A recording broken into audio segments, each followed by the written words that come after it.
Aloha, ladies and gentlemen. It's your friend Brandon here at DripWorks again.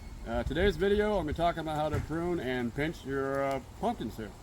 I also like to point out in the previous video about our bumblebee raised garden beds. This is one you can see right here. You can tell how appealing it is on the eyes and how effectively it grows your plants. The process of pinching, what that means is that we're removing the ends of the plant.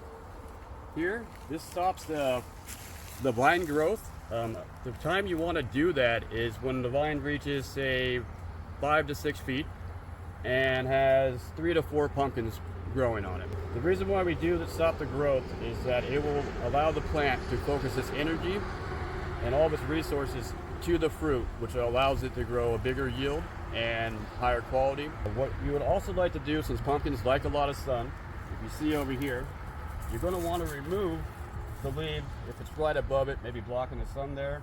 Another thing to look for is if you have any dead or dying leaves, such as this one here, we will be removing that.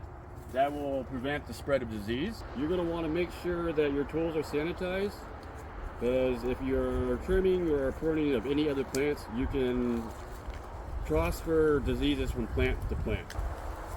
Another note to pin out, when you prune your plants, this allows more airflow to go through. It allows more sunlight to penetrate them. This will cause your plant to bloom much faster, grow much healthier, and grow much bigger.